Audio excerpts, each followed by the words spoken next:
Good morning. Welcome to Breaking Payment Points of Interaction, presented by Nir Valtman and Patrick Watson in Mandalay Bay, BCD. Before we begin, a few brief notes. Stop by the business hall located in Bayside AB during the day and for the welcome reception from 5:30 to 7 p.m. tonight. The Black Hat Arsenal is on in the Palm foyer on level 3. Join us for the Pony Awards in Mandalay Bay, BCD, this room, at 6:30 p.m. Thank you for putting your phones on vibrate. It makes it easier for the rest of us to ignore the ringing while you wait for your voicemail to pick up. And with that, Nir and Patrick. Good afternoon. So today we're going to speak about breaking points of interaction. It's a pretty cool title. So when we submitted our CFP, we got a response that says, are you going to bypass EMV? Are you going to bypass chip and pin? I just want to make sure that I got it correctly. Yes, we're going to do that in this talk. We have a few demos, and you may be pretty much surprised from the findings that we have here today. So before we begin, we have a small challenge. The challenge is to introduce ourselves. Since we like to speak a lot about ourselves, we made an XML file that describes ourselves. Oh, you can't read it? I thought you can. Okay, anyway, so we just made a shorter version of ourselves. And so I'm Nir. I'm heading the application security for the NCR Corporation. I spoke at several conferences, including Black Hat, DEF CON, B-Sides, and I really like to contribute to open source stuff. That's me. I'll hand it over to Patrick. I'm Patrick Watson. I'm an application security architect working with Nir at NCR. My job is basically to make sure that our systems are nice and secure. And I kind of think of things as if our systems, if we're not supposed to talk about how they work, then that means they're probably not secure enough. Because, well, you know, the old saying about it, security through obscurity. Now, this is my second talk. The first one was yesterday at B-Side, so hooray for me, first time at Black Hat. But I'm sort of on the engineering side of things. And let's talk about what our research actually is doing. So part of our job, like I said, is to make sure that our systems are secure. And that means not just the software made by NCR, it's also the whole ecosystem of the site or bank or wherever it is our software is running.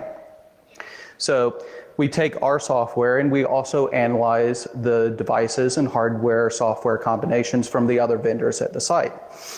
Part of that is that when we're evaluating those, we took some of our software protections, turned them off, and said, okay, let's forget about our software and see how things interact with the stuff at the site.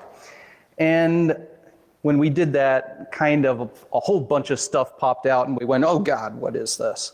This is some stuff that we didn't expect to find. Let's talk about the industry at whole a little bit first. So payments happen all over the place. Retail, hospitality, meaning restaurants or hotels, petroleum convenience stores. Taking payments at its very basic level is sort of the same everywhere, but there's little differences. And over the last few years, there's been a renewed interest in security. There were some kind of high-profile breaches you may have heard of a couple years ago in retail, and they started paying more attention to it. And what would you guys say if I told you that, well, people are paying attention to it now? We've got this security thing down. It's all fixed. We don't need the PCI standard anymore. We can just go home. Well, sort of ridiculous, right?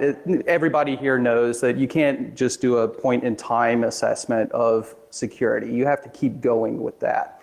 So that's why we did this research. So now that you know why we did it, let us give you some background about what are we going to attack. So when you deploy managed pin pads, meaning PIN pad that is managed by a point of sale or a payment application, essentially there are two general architecture types. I'd like to give you a background about the architecture types in order to explain you later how to attack these types of architecture. So the first architecture is kind of the segregator architecture. That means that you have the point of sale or a bunch of point of sales in the store. Then you have a store server. And as part of the functionality of the store server, you have a payment application. Payment application is the application that eventually communicates with a payment processor. But the thing is that you will have a PIN pad, and the PIN pad can be connected using an Ethernet cable. So if it's connected using an Ethernet cable, it may have all the IT best practices. You have a separate VLAN. Maybe it's separate VLAN in the store or separate VLAN for across the organization. Whatever it is, it's connected through Ethernet, which means that we can probably look up for the communication there, and you will see that we can do quite interesting stuff with that. And based on that, you can generate cool attacks between the payment application and the PIN pad. So essentially, we don't care about the point of sale. The next thing is actually kind of all-in-one solution, which means that you don't have Ethernet cable connected to the PIN pad. You actually have a serial port connected to the PIN pad. That makes things more difficult because although you can tap the communication, the serial communication, it's going to be a little more difficult because it's not that scalable as it should be with Ethernet, with the Ethernet connection. But it's still something that works today. So if you heard about memory scrapers like to be on these point of sales and just look up for the credit card numbers. But as I mentioned, we don't care about the point of sale. What we are trying to do here is actually to be more transparent and actually less visible by any malware detection applications. So before we go into the flows, or the flaws actually, let's talk about how payments work, because we'll go through this process several times from now on. So the components that we have are point of sale, and we have the payment application, the point of interaction, which is essentially a PIN pad that we brought here, and we have the payment processor. So the regular flow works as selling activities, which means that you add some items to your cart, and then eventually you decide to pay. So you swipe your card, it goes from the payment application to the point of interaction. The payment application requests from the point of interaction to get the credit card details. It can be track-on-to data if it's a swipe that you're doing on the PIN pad, or it can be EMV tags in case you're sticking your card into the PIN pad. Whatever you get it, then if it's a PIN-enabled transaction, you will also be required to enter the PIN. Again, same thing goes from the payment application back to the point of interaction and backwards. And when you've done it, then it goes to the payment processor to process the payment. If it's online, that's great. You're going to get the authorization code back. Perfect. If it's offline, well, it's quite challenging because you don't have the communication, but you still want to accept the transaction. So you store it, in most cases, in an encrypted manner on the payment application, and then you handle it later. So this is pretty much what we are doing with payment flows. The thing is that we can exploit the payment flows by just exploiting a simple thing in the authentication mechanisms to the point of interactions. So the way that we're going to attack it, as I mentioned, is focusing as putting a shim software between the payment application and the point of interaction. It can be done using a regular man-in-the-middle attack. It can be done through serial port monitoring. If obviously a software can do that, then a malware can do that as well. Or the best way to do that is actually replacing the payment application DLLs or any libraries. Because if you can replace it with your functionality, there is nothing that will identify these malware, unless you have any kind of integrity check. But the main idea here is that when a memory scraper runs, let's say that you scan an item. You scan an item, you hear the beep, right? With memory scrapers, you'll hear the beep a little bit later because it affects the performance. In this case, it will not affect the performance. You just replace the functionality, that's all. So I think that the best thing to do is start with the basic demos, and I'll hand it over to Patrick. And Nir is going to be my cameraman for this. And while he's getting the camera set up, let me tell you a little bit about what we've got up here, because it's a little difficult for you to see this. Hello, Black Hat.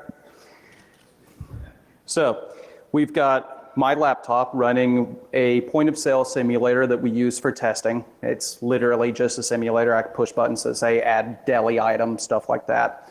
One of our payment applications that I said earlier has its security features disabled, compiled out. That way we can look at the security of the pin pad itself in isolation instead of the security of our system. So over here, we've got the pin pad itself. Because this is, we believe, a flaw in sort of the way the payment or the ecosystem is working at sites and not a characteristic of this particular pin pad, we're not divulging which manufacturer this is. We basically don't want to unfairly single them out, whereas it's not a problem just with them. Then we've got a Raspberry Pi 3 here running our attack code. The point of this is that this is kind of overkill for what we're doing. It's a very simple device. It's a simple piece of software. And you could get something even smaller than this, like a Raspberry Pi Zero that costs like $5. Stick some Ethernet connections on it, hide it somewhere at a site, and bam, you've got yourself a nice little man-in-the-middle hardware device. So let's try running a swipe transaction, see what we can pull out of this stuff. So we'll start a transaction, put a deli item on there, and try to ring up a sale. Hopefully I can get this swiper to work good. There it goes. And you can see we've already got the track data captured on the Raspberry Pi. Over here, we'll complete the transaction on the pin pad. You can take your photos, but you can't use this track number. It's a test number. Don't use it. Yeah. If you do use it, somebody will come hunting for you. The other card we have that we'll use later is a standard test card for EMV cards. Over here, let me complete the sale. Accept the transaction. All right, so completed. Now this is a passive man in the middle, so that's not really a surprise that you can complete the transaction and nobody's the wiser. That's fine. But let's take a look over here at what Wireshark picked up. So here you can see the interaction between the pin pad, the man in the middle, and the man in the middle in our pause simulator. For these two packets, we filtered it so you just see the ones involving the track data because nobody really cares about the rest, at least not yet. And here at the bottom of the screen, this section is where the track data can be found. And as you can see, it's just right there. There's no encryption or anything here. Now, one other important thing to know about this setup is this pin pad is running production software. You could go out to a store and just find this pin pad running this type of software in the field today. And we've made no modifications to it. The only difference that you'd see in a real store would be that they've probably prettied up the graphics a little bit. Like you might not have a solid green screen. You might have something pretty saying welcome to whatever retailer it is. Yes. So as you can see, the communication wasn't encrypted. The idea is that we actually spoke with one of the vendors and requested them to encrypt the traffic for us. And we said, okay, can you just TLS it for us? They said like, why? Are you sure? Well, it's a security device. You need to enable TLS 1.2. The problem is that it's more a business problem because the point of sales may be too old, so they won't be able to support the TLS 1.2. Well, actually, in several cases, you have Windows XP, so it may be difficult to implement TL. That's why the two there. And on the other hand, the pin pad may be also a little bit old. So everyone has its own justification. Let's see the demo. Now, earlier we had talked about two different architectures for site setups. The segmented architecture where the payment server is off on its own and pin pads are connected via Ethernet, and the sort of integrated architecture where it's all in one, where the pin pads are connected to the point of sale directly, usually via serial cable. Now, one of the things I tend to hear a lot is, okay, everybody knows how to intercept packets, do a passive man in the middle, whatever, via Ethernet. That's old news. But serial cables, sometimes people are like, yeah, it's a serial cable. You have to physically intercept that to actually do anything, et cetera, et cetera. Well, not completely true. Here we've got a demo, because frankly, it's kind of hard to bring multiple pin pads and you can't change configuration easily. But this is a pin pad at our office connected via serial, and we've got a serial port monitoring software from Ultima software there on the left. This is capturing the packets in real time, and here we've got highlighted the packet where we have the track data. And because this is extra small, we actually captured an image of that on the next slide that you can see here. This is, if you can tell, pretty much the exact same packet you saw earlier via Ethernet. That's important to note because it really is the same protocol via Ethernet or serial.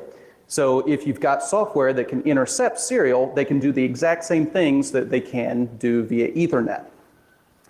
Now, that software you saw couldn't intercept serial port communication, obviously, because we did it, but it can also do interesting things like insert new serial datagrams and stuff. So that can kind of lead to a more active attack, which we'll talk about soon. So we spoke about the low-hanging fruits now. Swiping data. Wow, so many people spoke about it. So many people wrote about it. That's great. We spent like 10 minutes of the time. Sorry about that, but we had to give you the background. So let's talk about the really cool stuff. How to bypass EMV. But before bypassing it, I think it's worth mentioning what EMV does and what it doesn't do. So let's talk what it does. It does prevent stealing your physical card and using it as a chip and pin transaction. So, okay, you have something you have something you know, probably you don't have the no part. Okay, that's great. That's it. That's what it does. Let's talk about what it doesn't do. EMV, let's assume that you stole a credit card number. You can capture it in the same way that we'll demonstrate in a few minutes. And you got the track data. Now, you can create a card with the same track data and pay with it in different places. Like you can pay online, you don't have chip. You can pay with manual card entry in case the card isn't working. So there are multiple ways to pay, or maybe you'll go to a store that they don't have a chip and pin supported pin pad. Also a problem. The other problem is that with the track 2 data that you have, there is a reason why sometimes you swipe the card and then the pin pad tells you, hey, sorry, you have a chip and pin card, please stick the pin inside. The reason for that is because there is a number as part of the whole track data that says this is a chip and pin card. Guess what? If you have the number, just change it to a swipe card. And then it may be approved or not, I will leave it to you. I can just say that offline modes can be very attractive. That's it.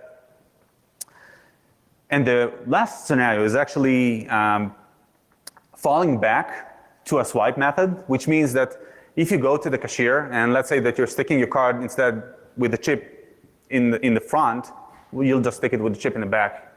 The cashier will see that it doesn't work. What the cashier will do? Fall back to swipe. That's exactly what a cashier will do. And then again, you will be able to bypass EMV. So EMV is cool. but it's an old standard. It's not a secure standard. So we spoke about, or at least we mentioned that we'll be able to get the EMV data for you. Guess what? Now we're talking about the real stuff. So for the same flow that we have, for the same payment flow that we have, we just need to take one action before getting exposed to all data. First of all, get the SIM software out. You're in the man in the middle. And now you're performing that transaction, obviously requesting the credit card information as the payment application requested from the point of interaction, but requested through the adversary. So the user sticks the card, the consumer sticks the card, we get the EMV data back. It's not tracked data. We won't see it as we saw it in the previous slides. But we'll need to figure out how to get the EMV tags and translate it to tracked data. Now you'll see how we do that. And eventually, once we got that, then we'll be able to proceed to the next steps. So the best thing to do is just to demonstrate it. I'm the cameraman, I know. Yeah.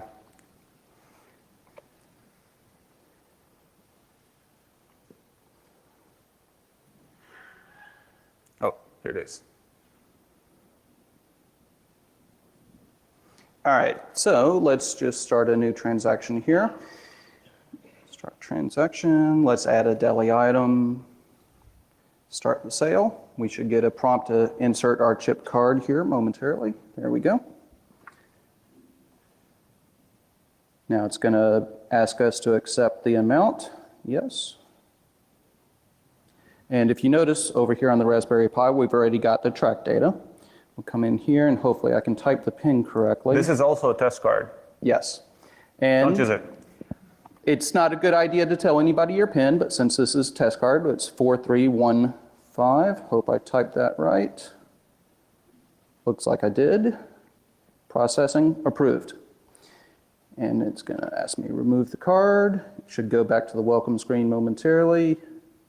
All right, transaction done. We've got the track data. Now, how did we get the track data, Nir? Because this is a EMV card, right? Yeah, let's see that.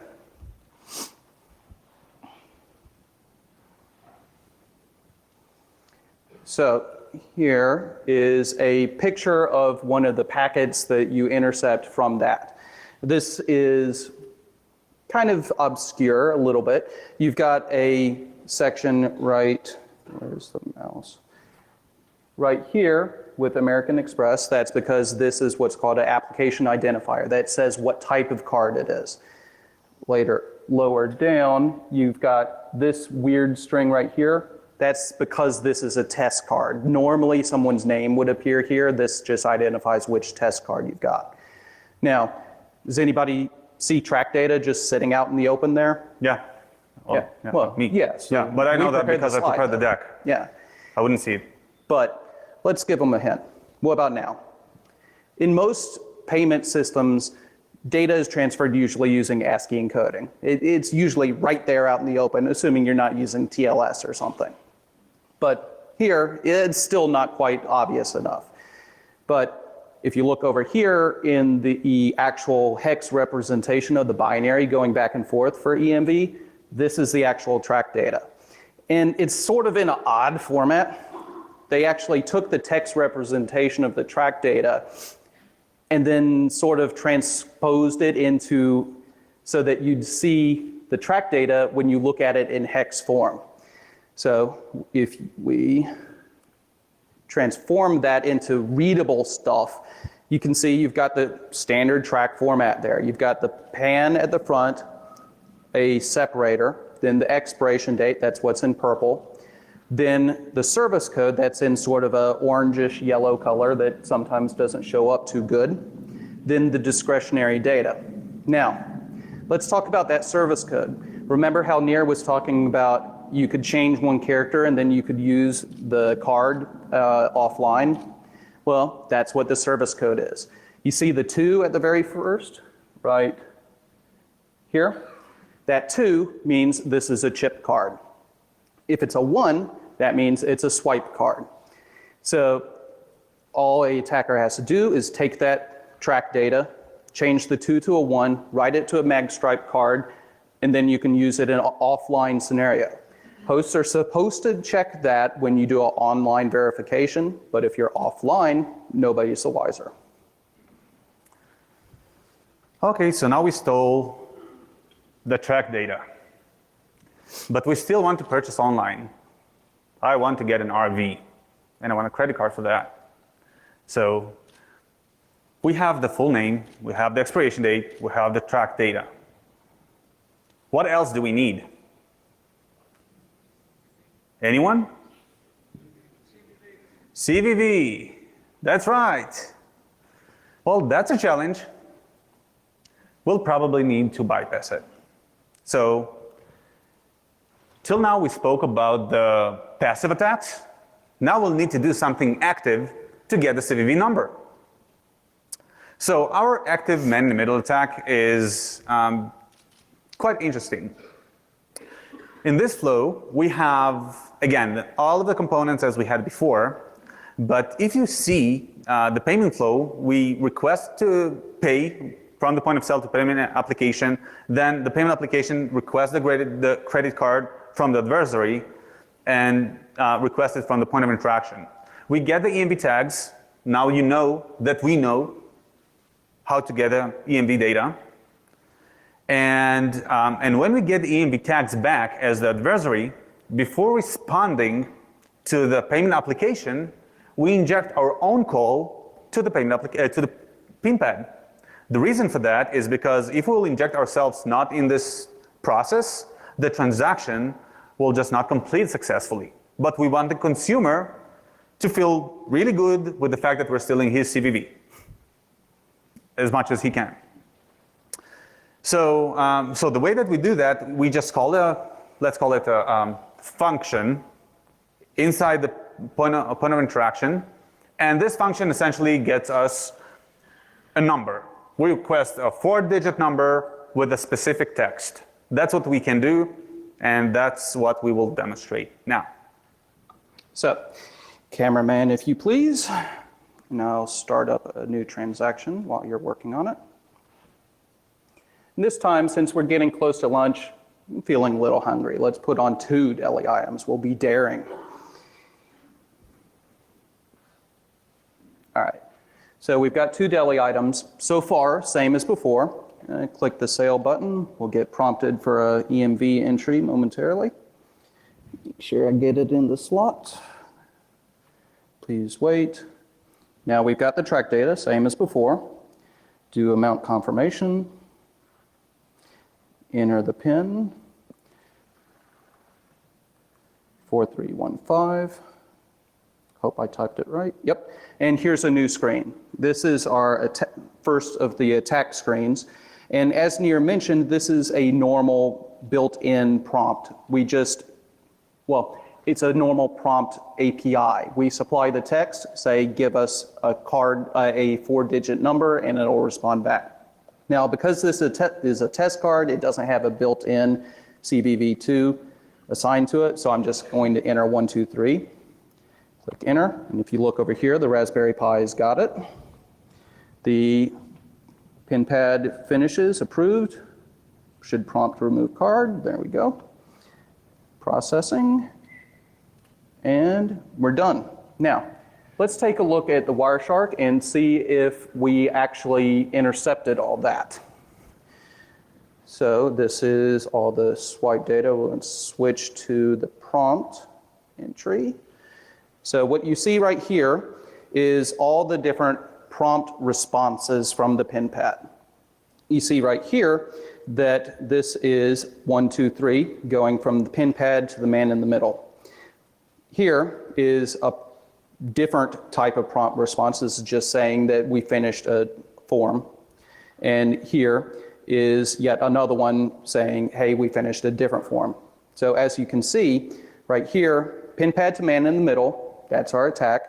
Then man in the middle to the pause simulator, but not with the CVV. This is the data from the finished another transaction. This is the original data that we took over. Yeah.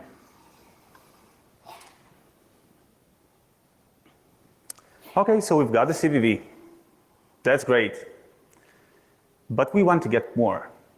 We actually want to get the PIN, because that's a sensitive thing that we want to steal. And in fact, we can do that. So with this flow, we can actually intercept a little bit differently in the flow in such a way that allows us to get the ENV tags as previously. But now, the payment application will request the encrypted PIN. Before the adversary responds with the encrypted PIN to the payment application, we inject our own screen. And guess what this screen is going to do? Ask for the PIN. Again. Let's see that. So, cameraman, if you please. Yes, that's me, I know. Let's start the transaction.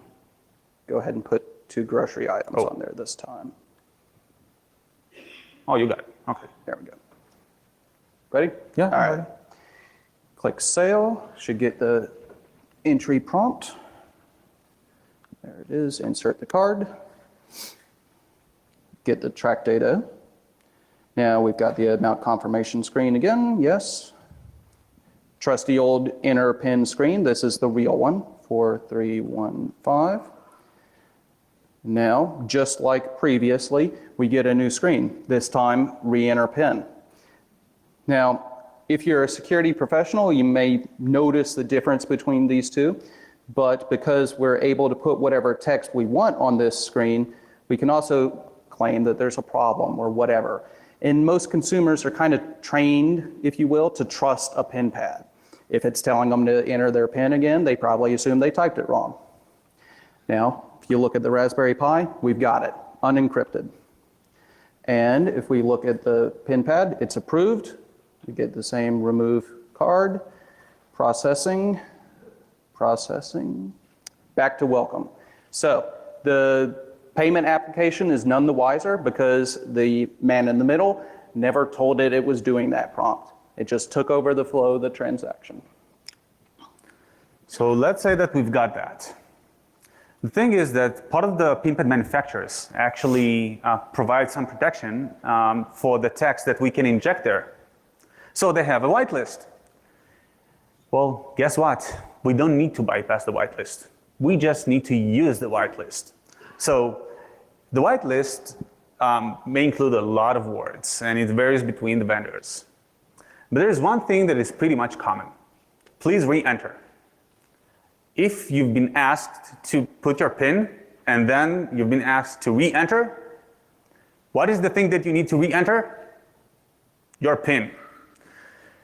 But let's say that the screen may not look right and it's not perfect.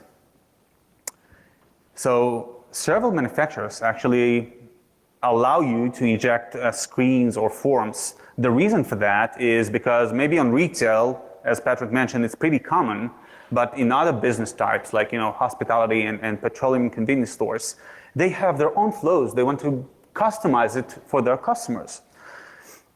And since they allow that, and it's a pretty legal stuff that they do there, we can just inject our own form. So when we inject our own form, we actually don't need to inject any text.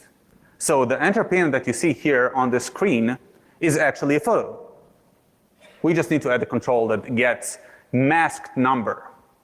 The one limitation that the PIN pad manufacturers provide is that in some cases, you may be required to sign these forms, which may make it a little bit more difficult for the hackers to do that.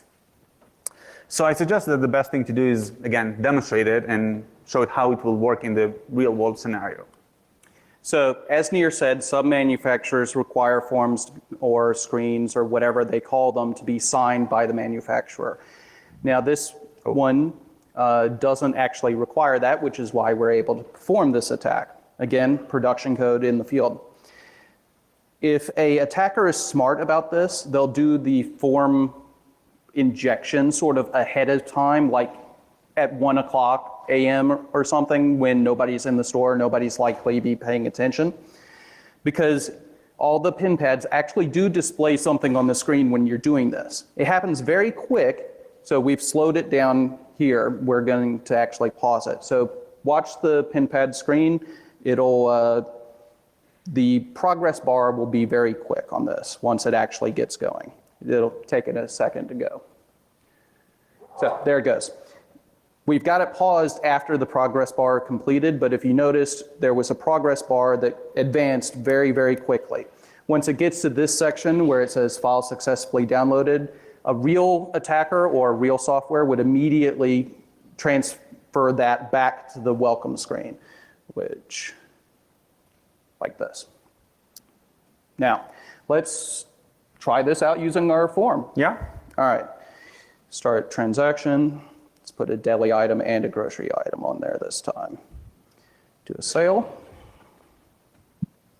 Now, just like before, it'll prompt for an EMV insert. Do that. Got the track data, as usual. Click yes to amount confirmation. Now, let's type in this PIN, 4315. Where's the 5? There it is. Hopefully I typed that right. Yep. Now, here comes our form. Now, obviously, a real attacker wouldn't do something like this. The point is that you can see that this is really a form or screen or whatever that we injected. And we also made the text of the PIN prompt a little bit different so that you can really tell that it's not the same font used in the rest of the system. So let's 4315. And as you may expect at this point, we've got the PIN over here on the Raspberry Pi as well. The PIN pad has approved the transaction. Please remove card. Processing. And we're done. Transaction approved. Now, we've shown you a few different attack vectors here, but there's probably more that we can look into, right? I mean, computer security is never actually finished with anything. So what else do we have available? Well, one of the more common things that you may have heard of are skimmers. These are old school. I'm not going to spend too much time talking about them, but we get reports of them a lot because, well, we work with these devices a lot. Some of these are incredibly advanced at this point, like the one on the far right. If it was sitting here, I would probably not be able to tell the difference between a pin pad with that overlay on it or just a regular pin pad. They're pretty advanced. Now, let's take a look at those network diagrams we were showing you before. This time we've added a diagram talking about the pin pad. And like most Internet of Things or embedded devices, people kind of tend to think of a pin pad as a single thing, as this is a nice secure device that's all in one and it's one thing. But it's really a computer like most other things. Under the scenes, it's running some applications, it's running an OS, it's got different hardware devices, stuff like that. We've only really been looking at one of those applications that runs on the pin pad. There are others on there. There's an OS on there, probably some sort of Linux variant or maybe a real-time operating system. There's also hardware devices like the secure reading and exchange of data that's basically like a TPM. It's used for the crypto operations in there. We can probably find more faults in this thing. For example, we did a form or screen insert into it, which it's accepting a big blob of data from anybody that wants to give it to it. What if there's a buffer overflow in there or something? So let's talk about some mitigations to these sort of attacks. What do we want to do? Well, so let's split the mitigations between what a retailer can do or requests and what a consumer can do. So as for the retailers, there's something called point-to-point encryption. The idea of point-to-point encryption is to use the hardware-based encryption that you have on the pin pad to encrypt everything, okay? Not only the pin, the whole thing. The idea is that on the pin pads, you can choose whether just to encrypt it using the hardware, the regular hardware, or you can use the TPM, which is the thread component. Preferably today, we can ask for the thread-enabled functionality, and most of the pin pad vendors will be able to provide that to you. The other thing that is important to understand is with these pin pads, you have you have encryption. Well, obviously the PIN is encrypted, but the idea is that every transaction is encrypted with a different key. This is something called the DocPut algorithm. So triple DES sounds like very old thing, but triple DES DocPut means that every transaction is encrypted using a different key. This is something that you just need to verify that the PIN pad vendor will be able to provide you. One more thing that is important to understand with the point-to-point encryption in general is that we need to make sure that no one can downgrade the firmware. So sometimes you can just send a command and upgrade or downgrade the firmware of the PIN pad. If someone can use the hardware encryption and then downgrade it to software encryption, that may be problematic. Then we may be able to perform the same attacks as we did now. But if it's hardware enabled and it does not allow any downgrades, then it may be secure enough to handle with these attacks. One of the most important things in the point-to-point encryption is to make sure that if we allow any forms or screens to be uploaded or actually downloaded by the PIN pad, we need to make sure that it is signed. It's signed by the manufacturer itself or by the vendor that provides the integration with the PIN pad. In that case, you need to manage certificate authorities correctly and make sure that no one else can inject that. One of the things that we didn't manage to discuss about in this talk is the whitelist that the PIN pads manage. So you actually can have exceptions of what is going to be encrypted and what is not going to be encrypted. Think about it this way, like loyalty numbers. It's not a credit card number. It's sensitive, but it's not regulated. So in that case, you may just say, okay, I have a bin range that will be excluded. And in some cases, you don't want to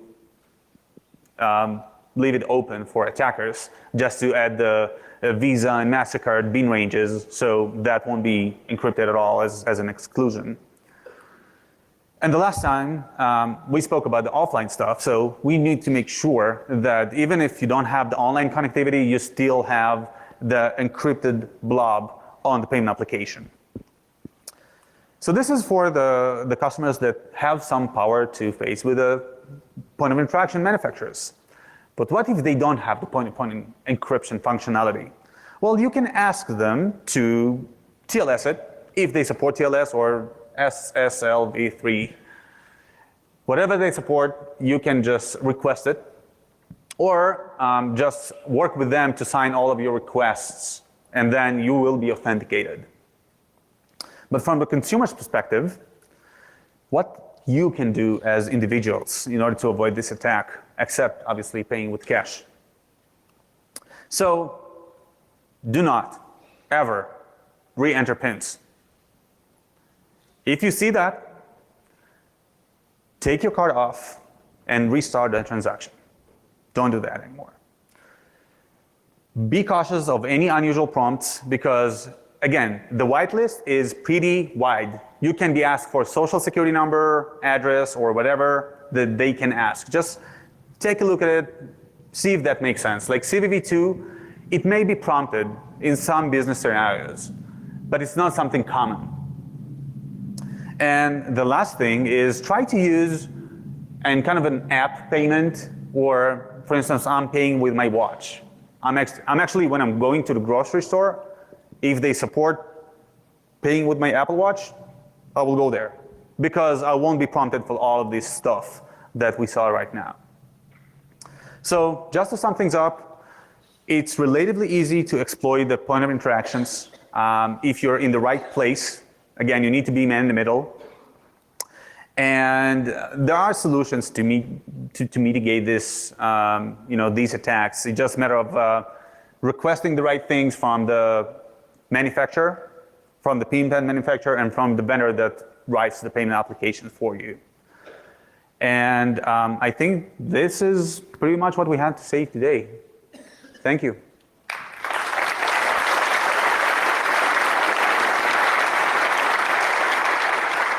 And that's the time for the questions, if you have any. We've got some microphones there, Yes. if you don't mind. Yeah. got about 5 minutes for questions, so try to make it quick. Okay, Hopefully it's on. hopefully it's not. Yeah, it's on. It's on. Yeah. Yeah, it is.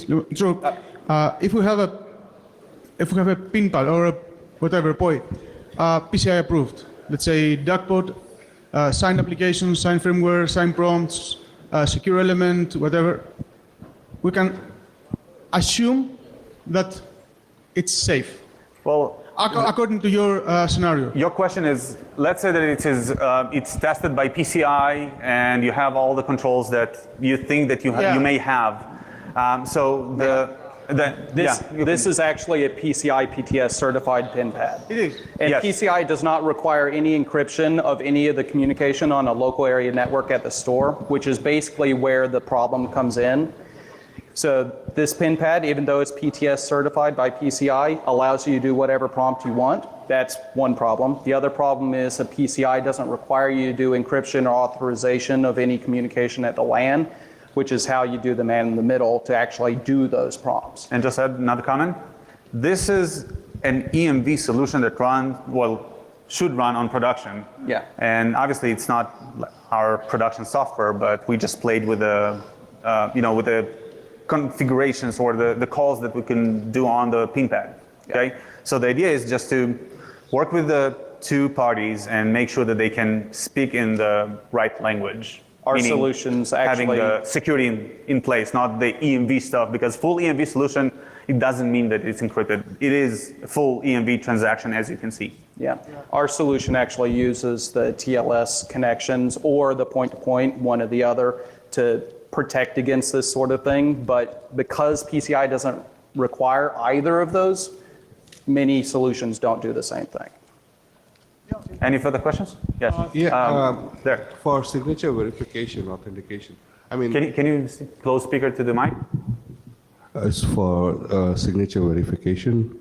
Authentication, the point of sale terminal itself needs to have some kind of a certificate store and stuff like that. And if that deployment of certificates, is that worked out by PCI, or is it still like based on customers' whim? I mean, the retail stores' whim, whether they can deploy certificates to this. Otherwise, there's no point in having encryption. I can still do a man in the middle. So I think, are you talking about the TLS connections? Yes. Okay.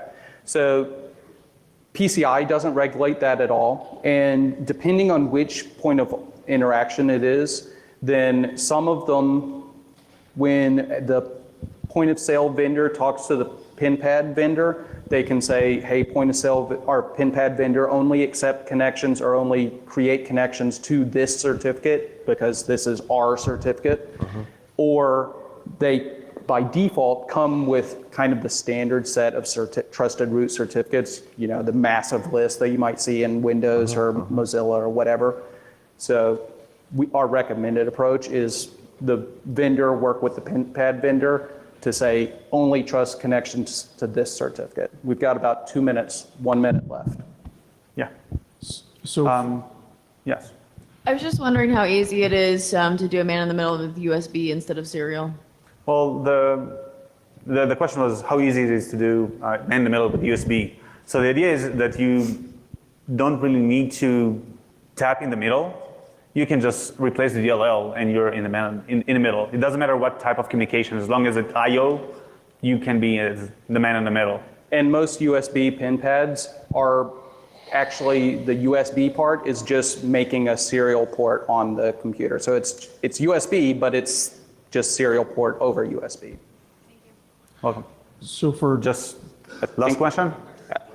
You had? Yeah, are you planning on sharing your findings with the PCI Working Council to see if we can get changes to the PCI standards to cover that? So Patrick is highly involved in PCI stuff, but I think we can take it offline later and Yeah. talk about it. Thank you very much. Thank you.